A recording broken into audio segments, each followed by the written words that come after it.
Venom 2, Let There Be Carnage is in theaters right now, and it's some hot garbage. Let me explain why I think that. Welcome to Escaping the Echo Chamber. Now, let me be clear. I haven't seen the movie yet. So how do I know it's hot garbage? Well, these are my predictions. These are things I'm hearing from other people. And in fact, I'm hearing things from other people that they liked about the movie, but that let me know those are things I'm not going to like. So a friend of mine who's an actor, director, writer, uh, when he sees movies, he actually looks at them and examines them. Looks at the story, plot, things like that, performances, and he's not just looking for big explosions. He's actually breaking down a movie for to see how much quality it has. So he's not a fan of Venom. He didn't see the first movie. And although he does like both Tom Hardy and Woody Harrelson, that's not why he wants to see this movie. He wants to see this movie because it's 90 minutes long. And he says, hey, we need more 90-minute movies. And I agree with him because there's a lot of movies that are longer than they need to be. So there's a lot of movies that you could have told the same story, you could have been as effective and just kept it at 90 minutes instead of adding a whole bunch of extra stuff that didn't actually advance the plot. I agree with him in principle. I do not agree with him about this movie being 90 minutes. In fact, like I said, his positives about this movie being 90 minutes is one of my negatives. Now, before we get into that, I want to talk about Venom 1. I didn't like Venom 1. But despite my dislike of Venom 1, the subject matter of this movie, the fact that it was a Carnage movie, and then once I saw the original trailers, the early trailers, and it was clear it was going to be a maximum Carnage movie. You got Carnage, you've got Shriek, you've got the breakout from the hospital from Ravencroft. That made me think, okay, this is maximum Carnage.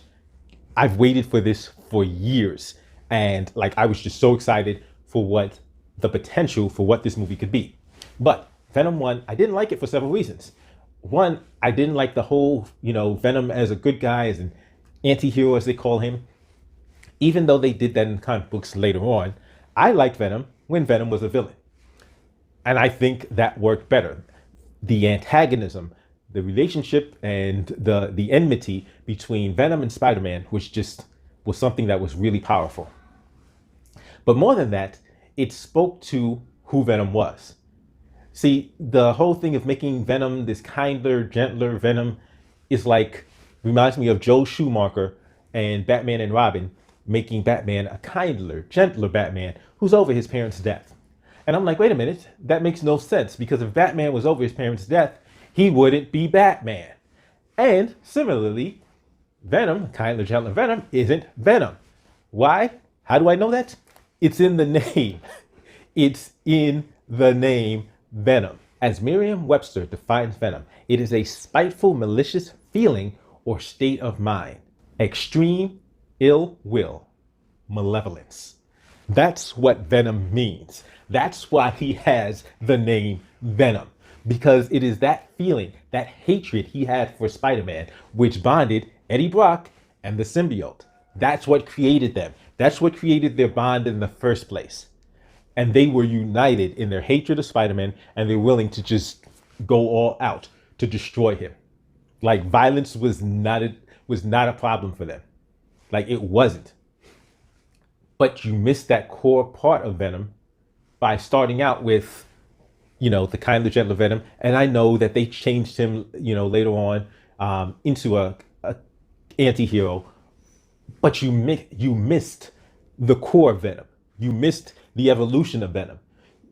So you could have done that and did a character development, some character and arc, but you just completely skipped over the arc and went straight to this tepid, watered down version of Venom. That being said, I still had hopes for this movie. I shouldn't have had hopes for this movie. From what I'm seeing right now, I should have just kept it real with myself. But I wanted to believe. I wanted to believe that they were doing it right. They cast great casting in terms of Woody Harrelson. I love Shriek, Naomi Harris as a Shriek, and I'm like, okay, this could be good. I should have been honest with myself. I wasn't being honest with myself. I wanted to believe this was going to be good. And then as I got closer, I started seeing the warning signs that this was going to be absolute garbage. The 90-minute thing. That's part of the problem. Maximum Carnage was a 14-part comic book series. It is one of my favorite comic book series of all time. I had the Maximum Carnage comic books. I say had because I no longer have them. So you may think it's been years, you just, you move around, things get lost. No, you see what happened was my mom found those comic books that I had at the time and says, "What? How are you reading this?" And she tossed them. She's like, this is violent, and no, you're not keeping these. And she tossed them out. And I say that to let you know how violent Maximum Carnage is. Maximum Carnage is super violent. It's ultra violent, but it's also a very long, it's a long story. Like I said, it's a 14-part series, and it doesn't just involve Carnage and Venom. It involves Carnage, it involves Shriek, it involves them building a team of supervillains and wreaking havoc all over the city. It takes place in New York City, so now you can change it to San Francisco if you want to, but they wreak havoc. And it takes Spider-Man, Venom, and others to try to stop them and to finally bring them down. But that's why I'm saying this is not a one-off, and it's definitely not a 90 minutes. Like, making this movie 90 minutes is like making not Zack Snyder's, making Whedon's Justice League and then cutting even more time for it to make it 90 minutes. So you can see Whedon's version of Justice League was trash compared to Zack Snyder's, where it was so much more time to actually develop the characters and to create a sense of foreboding, to really create the weight of the threat they were facing. 90 minutes, you've just been introduced to Carnage, and you're going to introduce him, you're going to introduce Shriek, and dispatch of them within 90 minutes. That's horrible. You see, it's not just horrible, it's an insult to the character. It's an insult to Carnage, because as powerful as Carnage is, Venom taking him on one-on-one in 90 minutes, you might as well have done Infinity War and Endgame in one movie and made it 90 minutes. Think about that. Think about how you taking Infinity War and Endgame, putting them as one movie and doing it in 90 minutes, and you tell me if that movie will be will that movie be successful? Will that story be any good? How much is left out?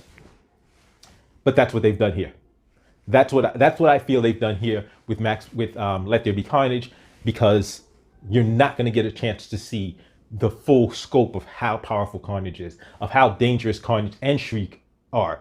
Because Shriek, she is a person that manages to control others, and not even just mind control. Like, she manages to form the team around them that helps them like just do so much damage.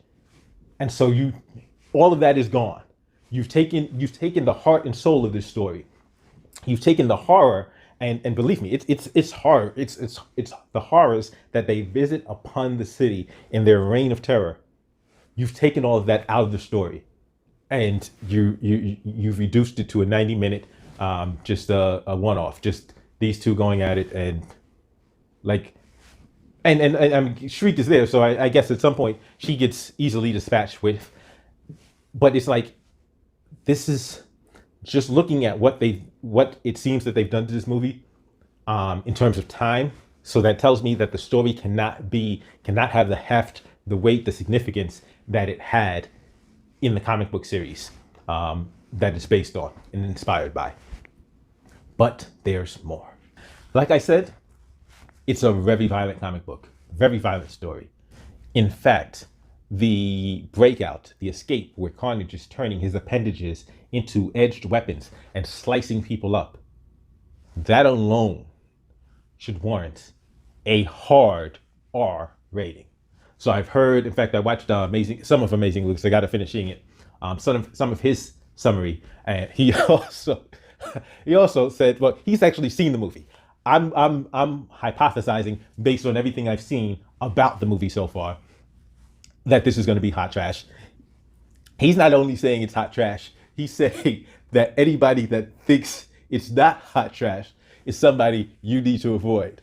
Uh, but the thing is that one of the things he talked about was how people were saying, "Oh, it's they're pushing the limits of PG-13 of a PG-13 rating," and I'm like, no. In a Carnage movie, in a maximum Carnage movie, you've got to push the boundaries of what's an R rating. Like pushing the limits of a PG-13 rating means nothing. In this, to tell this story competently, to tell this story faithfully, you need to push the limits of what's acceptable in a R-rated movie. Think of any slasher flick and realize that that has nothing compared to what Carnage does and the havoc that Carnage wreaks on people during the Maximum Carnage story. Like, that's why when I saw that this movie was rated PG-13, I just said, no. No. Why? Why? Why? Why? Why even bother making Maximum Carnage into a movie if you don't want to make Maximum Carnage into a movie? Why? But I'm looking at what's happened. I'm looking at the runtime, 90-minute runtime. I'm looking at the fact that we haven't met Carnage before. Now we're going to meet Cletus Cassidy. We're going to have him become Carnage, have him introduce Shriek, have them escape, then have them fight. Like, all of that has to happen in the space of 90 minutes. You're missing so much story. You're missing so much. The characters can have no depth, none, and you can't fully appreciate the scope of the danger and the threat that especially these two together, like that's got to be completely gone from the story. Unfortunately, it looks like they just butchered the story and wasted Woody Harrelson's talent, wasted Naomi Harris's talent. Tom Hardy's a great actor. I don't like this Venom, especially since when Venom fights Carnage, Venom is not maybe we shouldn't be so violent. Like that's not Venom. That's not Venom when he's fighting Carnage. That's Spider-Man when they're fighting. This like, okay, hold up, let's calm down, son. That's not Venom. Like I said, so this is what I'm thinking. This is what I'm looking at this movie. I will eventually see it. At one point, I was in a rush to see it. Not in a rush to see it anymore. Plus, New York sucks, so it has a whole bunch of extra externalities. And since I'm in New York is trash, and got to deal with a whole bunch of other stuff. So I'm probably not going to see it for at least a little while. But that's my thoughts. Maybe I'm wrong. Maybe I'm wrong. This movie will be great. At least one of my friends said, hey, it's good. I've got to get some details from him to see what he liked. Because I think he liked Venom 1 too. And I wasn't a fan because I remember the Venom I originally saw. And as much as I liked the original Venom, Carnage just was like even better than that in terms of just being a pure villain. And so I should have known. I should have known this wasn't going to be something I liked. I should have known. All the warning signs were there. I ignored them because I wanted to believe. But it looks like I can't believe anymore. It looks like this is going to be. It looks like this movie is absolute trash. If you've seen the movie and you think it's trash, I'm right. Go ahead and give me the thumbs up, like, share, subscribe if you haven't already. But if you haven't seen it, or if you have seen it and you think I'm wrong, if you think based on everything I said, you're still going to love the movie, or based on everything I said, you still did love the movie, feel free to give me a thumbs down, but tell me why in the comment section below so I can address it either in the comment section or in a future video. I'll see you next time.